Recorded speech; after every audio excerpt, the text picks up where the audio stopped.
నమస్తే, welcome to NSR news. ఈరోజు మనం అపోలో రీచ్ ఎన్ఎస్ఆర్ హాస్పిటల్స్లో ఉన్నాము. ప్రస్తుత కాలంలో మనం వింటున్న గుండెపోటుల సంఖ్య అధికమవుతుంది. గతంలో 50 సంవత్సరాలు దాటిన వారికే గుండెపోటు వచ్చేది. కానీ ఇప్పుడు యువతరానికి చాలాసార్లు మనం గుండెపోటు అనే మాట వింటున్నాం. దాని గురించి ఉన్న అపోహలు కానీ, కరోనా వైరస్ వచ్చిన తర్వాత కానీ, అంతకు ముందు కానీ వ్యాక్సినేషన్ల ప్రభావం ఎలా ఉంది ఈ గుండెపోటుల గురించి, ఇవన్నీ వివరాలని ప్రముఖ డాక్టర్ కార్డియాలజిస్ట్ మల్లికార్జున్ గారిని అడిగి తెలుసుకుందాం. ఎన్ఎస్ఆర్ న్యూస్కి మీకు స్వాగతం. థ్యాంక్ యూ సార్, ముందుగా గుండెపోటుకి కార్డియాక్ అరెస్ట్కి తేడా ఏంటి అదొకసారి మాకు వివరిస్తారా? జనరల్గా మనము చాలామంది లే పబ్లిక్లో ఉండే అనుమానం ఏంటిదంటే గుండెపోటు కార్డియాక్ అరెస్ట్ రెండు ఒకటే అనుకుంటాం. కానీ గుండెపోటు అంటేనేమో ఒక డిసీజ్ అండి. యాక్చువల్గా గుండెపోటులో అంటే గుండెకి రక్తం సప్లై చేసే రక్తనాళాల్లో బ్లాకేజ్ ఉంటే దానివల్ల వచ్చేది హార్ట్ అటాక్ లేదా గుండెపోటు అంటాం. లేదా కార్డియాక్ అరెస్ట్ అంటే ఏంటంటే గుండెకు పూర్తిగా ఆగిపోయిన పరిస్థితి. ఇంకా ఆల్మోస్ట్ కార్డియాక్ అరెస్ట్ అంటే హార్ట్ బీటింగ్ అనేది ఆగిపోయి వెంటనే మనం సిపిఆర్ కానీ చేయకపోతే, సిపిఆర్ కానీ షాక్ కానీ ఏమి ఇవ్వకపోతే దాని నెక్స్ట్ ఫ్యూ మినిట్స్లో ఇంకా డెత్ అంటే పేషెంట్ చనిపోయే ముందు వచ్చేదాన్ని మనం కార్డియాక్ అరెస్ట్ అంటాం. కార్డియాక్ అరెస్ట్ అనేది ఫైనల్ డెత్కి కారణం. కార్డియాక్ అరెస్ట్కి వన్ ఆఫ్ ద రీజన్ గుండెపోటు. కానీ కార్డియాక్ అరెస్ట్ అనేది దానికి ఒక చాలా కారణాలు ఉంటాయి. ఫర్ ఎగ్జాంపుల్ మనకు రెగ్యులర్గా చూసేది మాత్రం గుండెపోటు వల్ల వచ్చేది కార్డియాక్ అరెస్ట్ అనేది ఇంకా లాస్ట్ ఈవెంట్ అనమాట, చనిపోయే ముందు. కానీ కార్డియాక్ అరెస్ట్కి వివిధ కారణాలు ఉంటాయి. ఫర్ ఎగ్జాంపుల్ జన్యుపరంగా హైపర్ట్రోఫిక్ కార్డియోమయోపతి అని కొన్ని మనకు తల్లిదండ్రుల నుంచి జీన్స్ ద్వారా వచ్చే డిసీజెస్ కొన్ని ఉంటాయి హార్ట్లో కూడా. వాళ్ళల్లో కూడా సడన్ కార్డియాక్ అరెస్ట్ అనేది వస్తుంది. కొన్నిసార్లు మనం ఫర్ ఎగ్జాంపుల్ కానిస్టేబుల్స్ లేకపోతే రన్నింగ్ ఈవెంట్స్ అథ్లెట్స్ సడన్గా చనిపోయారు రన్నింగ్ చేసుకుంటూ, లేదా 5K రన్లో 2K రన్లో చనిపోయారు అని వింటుంటాం. అవన్నీ హార్ట్ అటాక్ కానక్కర్లేదు. బట్ అవి కార్డియాక్ అరెస్ట్కి కారణం ఏంటంటే అట్లాంటి పేషెంట్స్లలో, యంగ్ పేషెంట్స్లలో ప్రముఖంగా మనం చూసుకున్నట్టయితే జెనెటిక్ ప్రాబ్లమ్స్ అనేటివి ఒకసారి చూడాల్సిన అవసరం ఉంది. ఈ కార్డియాక్ అరెస్ట్ అథ్లెట్స్లో కానీ స్పోర్ట్స్మెన్లో కానీ వచ్చే కార్డియాక్ అరెస్ట్ని మనం ప్రివెంట్ చేయాలంటే వాళ్ళు ఆ ఈవెంట్లో పార్టిసిపేట్ చేసే ముందు ఒక్కసారి హార్ట్ చెకప్ అనేది చేయించుకొని, మనం ఇది మ్యాండేటరీగా పెట్టుకుంటే కానిస్టేబుల్ ట్రైనింగ్లో కానీ అన్ని ఈవెంట్స్లో ఒకసారి హార్ట్ చెకప్ చేసి మనం ఆ క్యాండిడేట్ని పంపించగలిగితే మనం ఆ కార్డియాక్ అరెస్ట్ని ప్రివెంట్ చేసే అవకాశం ఉంటుందండి. సార్, ఇప్పుడున్న జీవన శైలి దీనికి ఏమైనా కారణాలు ఉన్నాయా అంటారా? ఇప్పుడు జిమ్కి వెళ్ళడం కానీ అలా ఎక్సర్సైజెస్ చేసే వాళ్ళలో కూడా ఎక్కువగా వస్తుంది. ఇట్లాంటి వాటికి మీరు ఏం చెప్తారు? మనము ఇప్పుడు రీసెంట్ టైమ్స్లో మనం అబ్జర్వ్ చేస్తే జిమ్లో కానీ స్పోర్ట్స్ ఆడుకుంటూ కానీ సడన్గా కొలాప్స్ అయిన సందర్భాలు చాలా వింటున్నాం మనం.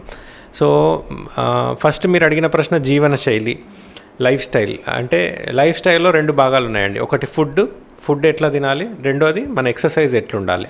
ఫస్ట్ మన ఫుడ్ విషయానికి వస్తే మనం జనరల్గా తీసుకునే ఫుడ్లో ఇవాళ రేపు మనకు యాప్ బేస్డ్, అంటే ప్రీవియస్గా మనం రెస్టారెంట్లో బయట తినాలంటే మన అందరం ఫ్యామిలీని తీసుకొని కార్లో పోయి ఆర్డర్ చేసి తినడం ఇదంతా ఎందుకు ఇంట్లోనేది. ఇప్పుడు మనకు స్విగ్గీ, జొమాటో లాంటి యాప్స్ అందుబాటులోకి వచ్చిన తర్వాత మనకు కంఫర్ట్స్ ఎక్కువైపోయినాయి.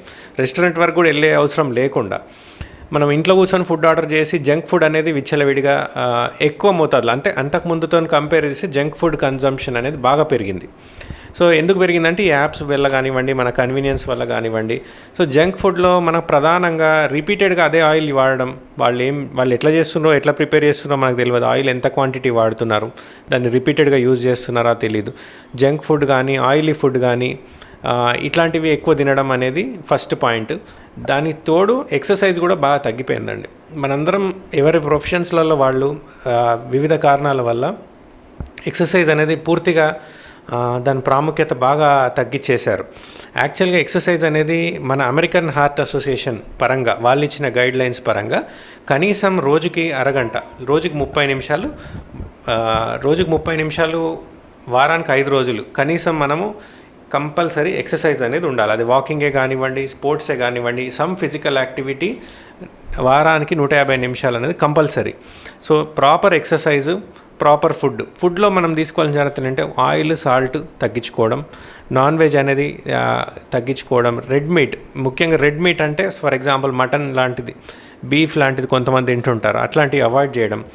హెల్తీ ఫుడ్లో వచ్చేసి మోర్ ఆఫ్ ఫ్రూట్స్ అండ్ వెజిటబుల్స్లో కూడా ఫ్రెష్ వెజిటబుల్స్, కుకింగ్ చేయకముందు తీసుకునే పచ్చి కూరగాయలు అంటాం మనం సింపుల్గా చెప్పాలి. పచ్చి కూరగాయలు కానీ ఫ్రూట్స్ కానీ ఎక్కువ మోతాదులో తీసుకొని ఆయిల్, సాల్ట్ కానీ తగ్గించుకుంటే ప్రాపర్ ఎక్సర్సైజ్ ఉంటే మన జీవనశైలి హెల్తీ లైఫ్ స్టైల్ అవుతుంది.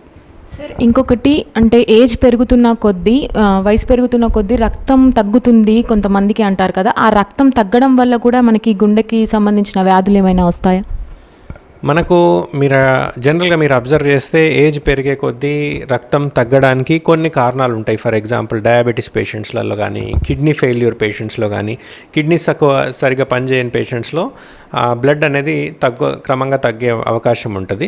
కానీ రక్తం తగ్గడం కన్నా కూడా రక్తం రొటీన్గా ఉండేదానికన్నా కొంచెం చిక్కగా ఉంటుంది కొంతమంది పేషెంట్స్లలో. ఫర్ ఎగ్జాంపుల్ కోవిడ్ దానికి బెస్ట్ ఉదాహరణ మనం రీసెంట్ టైమ్స్లో చూసుకుంది కరోనా వైరస్ ఇన్ఫెక్షన్ వచ్చిన తర్వాత లేదా వ్యాక్సిన్ తీసుకున్న తర్వాత మనం చాలామంది యంగ్ పేషెంట్స్లో ప్రత్యేకంగా హార్ట్ అటాక్స్ అనేటివి చాలా అబ్జర్వ్ చేసినాం ఈ మధ్య.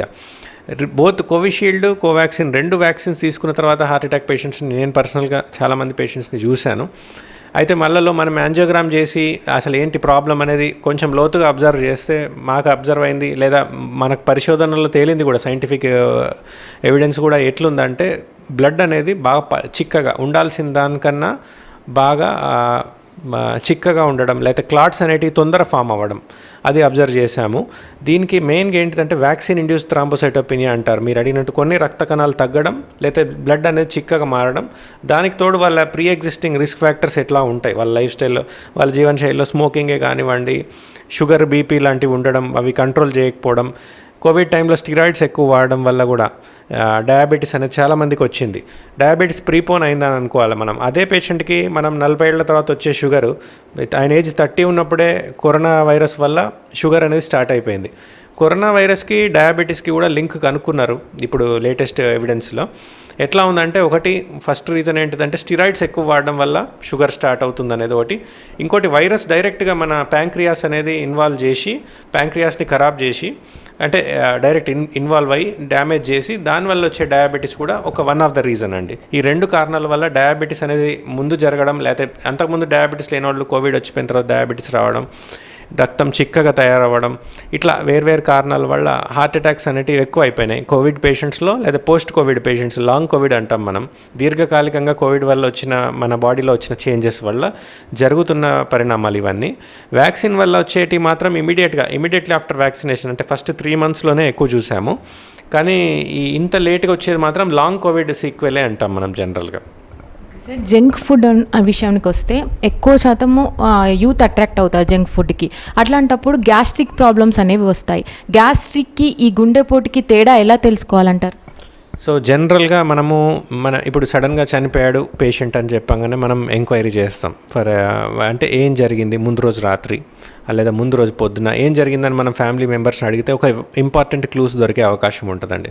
చాలాసార్లు మనకు పేషెంట్ కొడుకు కానీ పేషెంట్ వైఫ్ కానీ చెప్పిన సమాధానం ఏంటంటే, మా ఎక్స్పీరియన్స్ ప్రకారం, ముందు రోజు కొంచెం ఛాతీలో మంట వచ్చిందండి, అది ఎసిడిటీ అనుకొని ఎసిడిటీ ట్యాబ్లెట్ వేసుకోవడం, లేదా పేషెంటే వెళ్ళి మెడికల్ షాప్కి వెళ్ళి ఎసిడిటీ ట్యాబ్లెట్, ఇది నాకు ఎసిడిటీ ఉంది, నిన్న నాన్ వెజ్ తిన్నా, లేకపోతే అవుట్ సైడ్ ఫుడ్ తినడం వల్ల వచ్చింది, మీరు అన్నట్టు జంక్ ఫుడ్ తినడం వల్ల వచ్చింది అనుకొని ఎసిడిటీ ట్యాబ్లెట్స్ వేసుకొని డాక్టర్ దగ్గరికి వెళ్ళకుండా చెకప్ తర్వాత చూద్దాం, లేదా తగ్గకపోతే ఈలోపు సడన్గా కార్డియాక్ అరెస్ట్ అయ్యి చనిపోవడం, ఇట్లాంటివి జరుగుతూ ఉన్నాయి.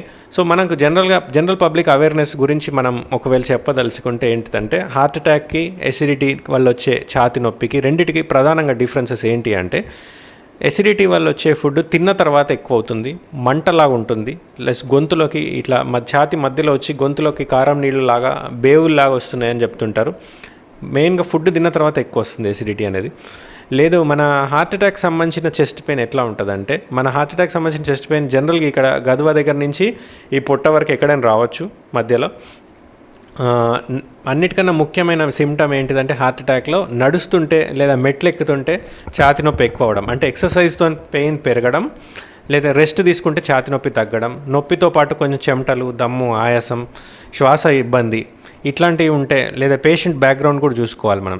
షుగర్ పేషెంట్స్, సిగరెట్ తాగేవాళ్ళు, తల్లిదండ్రులకు కానీ సొంత అన్నదమ్ములకు కానీ ఆల్రెడీ హార్ట్ ప్రాబ్లమ్స్ ఉన్నవాళ్ళు, ఇట్లాంటి వాళ్ళకి కానీ ఛాతీ నొప్పి వస్తే అది ఎసిడిటీ అని సింపుల్గా తీసేయకుండా జస్ట్ దగ్గరలో ఉన్న డాక్టర్ సింపుల్ టెస్ట్ ఈసీజీ. ఇప్పుడు ఇవాళ రేపు ప్రతి ఎంబీబీఎస్ డాక్టర్ దగ్గర ఈసీజీ అనేది వైడ్గా అవైలబుల్ ఉన్నది. మనకు మన ఫ్యామిలీ బ్యాక్గ్రౌండ్ ఏంటి, మన ఆహారపు అలవాట్లు ఏంటి, మనకు వచ్చిన కంప్లైంట్కి మనం ఎంత డాక్టర్ వెళ్ళాలి అనేది నా సలహా అయితే ప్రతి ఛాతీ నొప్పి అన్నప్పుడల్లా లేదా ఎసిడిటీ అనుకోకుండా ఒకసారి ఈసీజీ వరకు అన్న తీసుకొని ఒక డాక్టర్ని సంప్రదిస్తే తర్వాత జరగాల్సిన టెస్టులు ఏంటి అనేది వాళ్ళు చూసుకుంటారు జనరల్. సార్, అపరిచిత వ్యక్తుల మధ్యలో మనం ఉన్నాం అనుకోండి, సడన్గా పడిపోయినప్పుడు ఒక ట్యాబ్లెట్ అనేది పెడుతుంటారు కదా సార్ నాలుక కింద అనేది, అది ఒకవేళ వాళ్ళకి కార్డియాక్ ప్రాబ్లం ఉన్నా లేకున్నా పెట్టడం వల్ల ఏమైనా ప్రాబ్లమ్స్ వస్తుంటాయా? జనరల్గా మనము సడన్గా ఏ పర్సన్స్ హార్ట్ అటాక్ ఎవరైనా పేషెంట్ ఛాతి నొప్పి అని చెప్తుంటే నాలుగు కింద సార్బిట్రేట్ అనే ట్యాబ్లెట్ 5 మిల్లీగ్రామ్స్ సార్బిట్రేట్ అనేది వాడాలి అనేది మనది హార్ట్ అటాక్లో చాలామంది ఫస్ట్ స్టెప్ ట్రీట్మెంట్గా భావిస్తాం హాస్పిటల్కి వెళ్ళే ముందు. అయితే సార్బిట్రేట్ అనేది డెఫినెట్గా దానివల్ల లాభం ఉంది. ఎందుకంటే గుండె రక్తనాళాలని అది వెడల్పుగా చేసి రక్త సరఫరా ఇంప్రూవ్ చేసి తద్వారా మనం పేషెంట్కి కొంచెం టైం ఇచ్చిన వాళ్ళం అవుతాం. కొంచెం హార్ట్ అటాక్ పేషెంట్ హాస్పిటల్ వరకు చేరుకునేదాకా ఆయన స్టేబుల్ ఉంటాడు.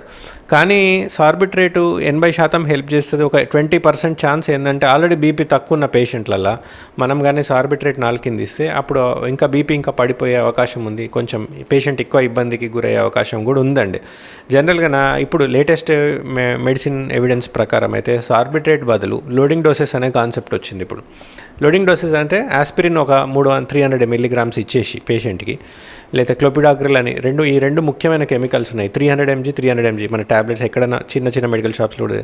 ఆస్పిరిన్ మెయిన్గా ఆస్పిరిన్ అనేది ఒక 300 మిల్లీగ్రామ్స్ పేషెంట్కి ఇచ్చేస్తే ఆయన ఫస్ట్ హాస్పిటల్ పోయినా మేము వచ్చేది హార్ట్ అటాక్ పేషెంట్ మా దగ్గరికి వచ్చిన తర్వాత మేము చేసే ఫస్ట్ స్టెప్ కూడా ఆస్పిరిన్ ఇవ్వడమే. సో ఆస్పిరిన్ అనేది మీరు ఇస్తే ఇంకా పేషెంట్కి మేలు చేసిన వాళ్ళం అవుతాం సార్బిట్రేట్ కన్నా కూడా. సో మీరు అడిగినట్టు అది ఆస్పిరిన్ మామూలు పేషెంట్కి ఇచ్చిన పెద్ద నష్టమేం లేదు. ఒకవేళ ఆయన హాస్పిటల్ రీచ్ అయిన తర్వాత మీకు హార్ట్ అటాక్ ఏం లేదండి, మామూలు ఛాతీనో కండరాల నొప్ప లేదా ఎసిడిటీనో అని డాక్టర్లు నిర్ధారించిన తర్వాత ఆ ఒక్క టాబ్లెట్ ఆస్పిరిన్ వల్ల నష్టమేం లేదు. కానీ అది హార్ట్ అటాక్ పేషెంట్కి కానీ అయితే మనం ఇచ్చిన ఆస్పిరిన్ వల్ల డెఫినెట్గా పేషెంట్కి బెనిఫిట్ వస్తుంది. లైఫ్ సేవింగ్ డ్రగ్ అండి. అంటే most highest with cost benefit ratio చూసుకుంటే aspirin is the best medicine. ఈసీజీలో ఎంతవరకు మనము ప్రాబ్లమ్ని చూడవచ్చు సార్? పేషెంట్ హాస్పిటల్ రాగానే మనం ఫస్ట్ టెస్ట్ ఈసీజీలో 80% ఆఫ్ ద టైమ్స్ మనకి ఏదో ఒక క్లూ తెలుస్తుందండి. హార్ట్ అటాక్లలో ఒక 3-4 రకాలు ఉన్నాయి. కొన్ని రకాల హార్ట్ అటాక్స్ మనం ఈసీజీ చూడగానే తక్షణమే మనకు క్లారిటీ వస్తుంది. పేషెంట్ని ఇంజెక్షన్ ఇవ్వడం, ఫస్ట్ 6 అవర్స్లో కొన్ని రక్తం గడ్డ కరిగించే ఇంజెక్షన్స్ అంటాం, లేదా వెంటనే యాంజియోగ్రామ్ చేసి స్టెంట్ వేయడం. ఇట్లా ఈ పేషెంట్ ట్రీట్మెంట్ ఏ విధంగా ఇవ్వాలి, ఎంత తొందర ఇవ్వాలి అనే దానికి మనకు చాలా ముఖ్యమైన పరికరం మన చేతిలో ఉన్న ఇది ఈసీజీ అండి. సో ఈసీజీలో 80% ఆఫ్ ద టైం మనకు క్లారిటీ వస్తుంది. ఒకవేళ 20% పేషెంట్స్లలో ఈసీజీ నార్మల్ వచ్చిన సందర్భం కూడా చూసాం మేము. సో ఈసీజీ కన్నా స్కానింగ్ కన్నా అన్నిటికన్నా ముఖ్యం మా దృష్టిలో ఏంటంటే పేషెంట్ సిమ్టమ్స్. ఆయనకి ఎంత అవస్తున్నది, ఎప్పటి నుంచి ఛాతీ నొప్పి స్టార్ట్ అయింది, నేను చెప్పినట్టు ఛాతీ నొప్పి ఎక్కడున్నది, ఒక్కోసారి చెయ్యి లాగడం కానీ, ఏమైనా చెమటలు, ఆయాసం, దమ్ము, లేదా షుగర్ పేషెంట్, సిగరెట్ అలవాటు ఉంది, ఇట్లాంటి సిమ్టమ్స్ వచ్చినప్పుడు సిమ్టమ్స్కి మనం ప్రాముఖ్యత ఇచ్చేసి ఆయనను అబ్జర్వేషన్లో పెట్టడం, గంటకొకసారి మళ్ళీ ఈసీజీ తీయడం. ఇనిషియల్ ఈసీజీ నార్మల్ వచ్చిన సందర్భాలు ఉంటాయి. మన సీరియల్ ఈసీజీస్ అంటాం. కొంచెం ఒక 2-3 అవర్స్ అబ్జర్వేషన్ పెట్టుకొని అవర్లీ ఒకసారి ఈసీజీ తీసుకుంటూ కొన్ని బ్లడ్ టెస్ట్లు ఉంటాయండి. ట్రోపోనిన్ అని ఒక బ్లడ్ టెస్ట్ ఉంటుంది. ఆ బ్లడ్ టెస్ట్ చేస్తే మనం పర్ఫెక్ట్గా క్లారిటీగా చెప్పగలుగుతాం పేషెంట్కి. 30 years దాటిన వాళ్ళకు వచ్చే ఈ గుండెపోటు వల్ల ఒకవేళ ఒక పర్సన్కి బైపాస్ సర్జరీ చేసామనుకోండి, వాళ్ళ లైఫ్ స్టైల్ ఎంతవరకు మేము ఎక్స్పెక్ట్ చేయొచ్చు? ఒక్కసారి జనరల్గా హార్ట్ అటాక్ వచ్చిన తర్వాత గుండె అనేది ఎంతో కొంత డ్యామేజ్ అవుతుంది. అది పర్మనెంట్ డ్యామేజ్ కొంచెం ఉంటుంది, టెంపరీ డ్యామేజ్ కొద్దిగా ఉంటుంది. పర్మనెంట్గా హార్ట్ అటాక్లో అన్నిటికన్నా ముఖ్యమైనది ఏంటిదంటే మనం ఎప్పుడు స్ట్రెస్ చేయాల్సింది, జనరల్ పబ్లిక్ కూడా అవేర్నెస్ తీసుకురావాల్సింది ఏంటంటే ఎంత తొందరగా ట్రీట్మెంట్ ఇస్తే అంత మంచిది. ట్రీట్మెంట్ ఎవరైతే తొందరగా తీసుకుంటారో, అంటే హార్ట్ అటాక్ వచ్చిన వితిన్ 3-4 అవర్స్లో ట్రీట్మెంట్ తీసుకున్న వాళ్ళకి, లేదా 12 hours 2-3 days తర్వాత వచ్చిన వాళ్ళకి మనం 2 గ్రూప్స్గా అబ్జర్వ్ చేస్తే ఎవరైతే తొందర తీసుకున్నారో వాళ్ళందరికీ చాలా బాగుంటుంది లైఫ్ స్టైల్.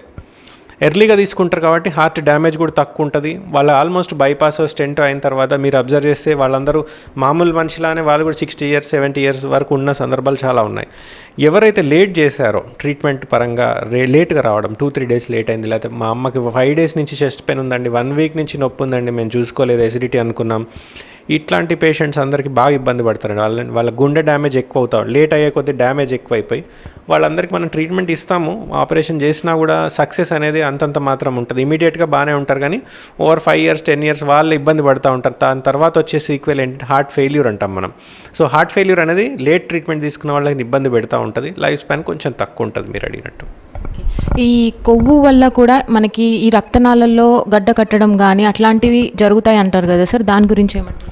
మన రక్తనాళంలో హార్ట్ అటాక్ పేషెంట్లో మీరు అబ్జర్వ్ చేస్తే మెయిన్గా రక్తనాళం మూసుకుపోవడానికి కారణం ఒకటి ఫ్యాట్, రెండోది క్లాట్. సింపుల్గా మాట్లాడితే ఫ్యాట్ అనేది మీరు అన్నట్టు కొవ్వు, మనం తినే ఫుడ్ ఎట్లుంది, మన లివర్ ఫుడ్ ఎట్లుంది, మన లైఫ్ స్టైల్ ఎట్లుంది, ఈ రెండింటిని బట్టి మన రక్తనాళాలు అందరిలో ప్రతి మనిషిలో 30 ఏళ్ళు దాటంగానే ఎంతో కొంత కొవ్వు అనేది జమ అవుతూ ఉంటుంది రక్తనాళాలలో.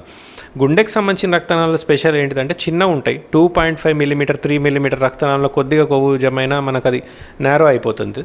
ఏదో ఒక రోజు మనకు స్ట్రెస్ వల్లనో, బీపీ పెరగడం వల్లనో, సిగరెట్ వల్లనో, లేదా ఈ కోవిడ్ వల్లనో, ఇట్లా రకరకాల కారణాల వల్ల రక్తం చిక్కబడి అక్కడ రక్తం గడ్డ, ఆల్రెడీ కొవ్వు ఉన్న ప్రదేశంలో ఇంకో చిన్న రక్తం గడ్డ కూర్చొని మొత్తం మూసుకుపోయే సందర్భం వస్తుంది.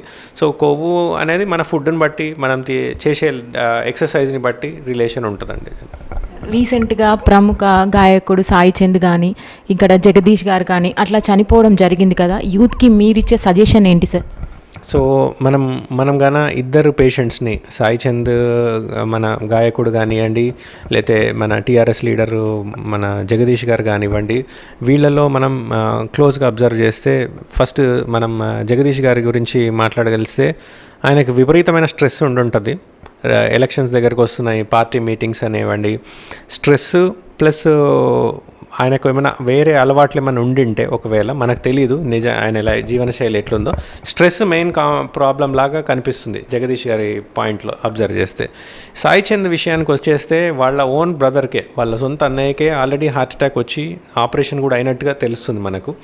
సో దాని అర్థం ఏంటంటే ఫ్యామిలీ హిస్టరీ, అంటే మన సొంత అన్నదమ్ములకు కానీ మన అమ్మ నాన్నల నుంచి మన కొన్ని వాళ్ళకి ఆల్రెడీ హార్ట్ ప్రాబ్లం ఉంటే మనం చాలా జాగ్రత్తగా ఉండాలి. ఫస్ట్ పాయింట్ అంటే వాళ్ళ నుంచి మనకు కూడా వచ్చే అవకాశం ఉంటుంది. జన్యుపరంగా కూడా హార్ట్ అటాక్ అనేది బాగా వస్తుంది. ఇప్పుడు చాలాసార్లు మనం ఫ్యామిలీస్ అబ్జర్వ్ చేస్తే తండ్రికేమో 50 ఏళ్ళలో హార్ట్ అటాక్ వస్తుంది, కొడుకుకి 40 yearsలోనే 35 yearsలోనే హార్ట్ అటాక్. అంటే జెనెటిక్స్ అనేటివి ముందుకు జరుగుతూ ఉన్నాయండి. రాను మన ఏజెస్ ఏమంటే 70 ఏళ్ళకి వచ్చే ప్రాబ్లమ్స్ అన్నీ ఇప్పుడు 50 ఏళ్ళకే వస్తున్నాయి. మనం ముసలోళ్ళం అయ్యేసరికి, మన పిల్లలకి వచ్చేసరికి వాళ్ళకి 30sలోనే ప్రాబ్లమ్స్ వచ్చే అవకాశం ఉంది. ఈ లైఫ్ స్టైల్ మనం ఇట్లే కంట్రోల్ చేయకుండా జంక్ ఫుడ్ అనేది పెరుగుకుంటూ పోతుంది. జెనెటిక్స్ కూడా జీన్స్ కూడా ముందుకు జరుపుతున్నాయి రోగాల్ని. సో సాయి చంద్ విషయానికి వస్తే నా అబ్జర్వేషన్ ప్రకారం ఆయనకు స్ట్రాంగ్ ఫ్యామిలీ హిస్టరీ ఉంది. వాళ్ళ నాన్నగారికి, వాళ్ళ అన్నయ్యకి ఇద్దరికి హార్ట్ ప్రాబ్లమ్స్ ఉన్నాయి. దానివల్ల ఆయన కొంచెం హార్ట్ చెకప్ అనేది కొంచెం రెగ్యులర్ హార్ట్ చెకప్స్ చేయించుకోవడం 30 ఏళ్ళు దాటంగానే, నేను జీవనశైలిలో మార్పులు తెచ్చుకొని కొంచెం ఆల్రెడీ హై రిస్క్ కేటగిరీలో ఉన్న మనిషి ఆయన. సో హార్ట్ అటాక్ వచ్చిన తర్వాత కూడా మీరు అబ్జర్వ్ చేస్తే ఆయన అక్కడ మన మహబూబ్ నగర్ నుంచి ఆయన ఫామ్ హౌస్ నుంచి హైదరాబాద్, అంటే ఆల్మోస్ట్ 2 hours ఒక వాల్యుబుల్ పీరియడ్ అనేది మిస్ అయిందేమో అని నాకు అనిపించింది. మీరు అబ్జర్వ్ చేస్తే వీళ్ళ టీడీపీ లీడరు హీరో కూడా చనిపోయారు కదా, ఆయన కుప్పంలో ఆయన సభలో పడిపోయినప్పుడు అక్కడి నుంచి తీసుకుపోయి ఆయనకి యాంజియోగ్రామ్ చేసి స్టెంట్ వేసి బెంగళూరు తీసుకెళ్ళి almost 2 months, more than 1.5 months ఉన్నారు వెంటిలేటర్ మీద. ఇక్కడ నేను ఇంతకుముందు చెప్పిన పాయింటేనండి, ఎంత తొందరగా ట్రీట్మెంట్ తీసుకుంటే అంత మంచిది. సో ట్రీట్మెంట్ డిలే అయిన కొద్దీ మనకు ఛాన్సెస్ కూడా తగ్గుతూ ఉంటాయి హార్ట్ అటాక్ పేషెంట్స్లో. ప్రముఖంగా జనరల్గా నా మెసేజ్ ఏంటంటే, ఛాతీ నొప్పి వస్తే ఇగ్నోర్ చేయకుండా ఎర్లీగా చెకప్ చేయించుకోవడం. ఆల్రెడీ ఫ్యామిలీ హిస్టరీ అంటే అమ్మ నాన్న వాళ్ళకి, ఇంట్లో వాళ్ళకి గుండె జబ్బులు ఉన్న వాళ్ళు కొంచెం జాగ్రత్తగా ప్రతి సిమ్టమ్కి ప్రాముఖ్యత ఇవ్వడం. ఏమి ఇబ్బంది లేకపోయినా 6 నెలలకు, సంవత్సరానికి ఒకసారి చెకప్లు చేయించడం. 30 ఏళ్ళ దాటిన ప్రతి మనిషి కూడా చెకప్స్ రెగ్యులర్గా చేయించుకోవాలా, రెగ్యులర్ ఎక్సర్సైజ్ చేయాలా, మంచి హెల్తీ డైట్, పచ్చి కూరగాయలు, ఫ్రూట్స్ ఎక్కువ తినడం, ఆయిల్, సాల్ట్, నాన్ వెజ్ తక్కువ తినడం, ఇవన్నీ చేసుకుంటే 80% వరకు మనల్ని మనం కాపాడుకునే అవకాశం ఉంది. థ్యాంక్ యూ సార్, చాలా విలువైన సమాచారాన్ని మా ప్రేక్షకులకు అందించారు. దానికి కోసం మీకు ఎన్ఎస్ఆర్ న్యూస్ నుంచి ధన్యవాదాలు.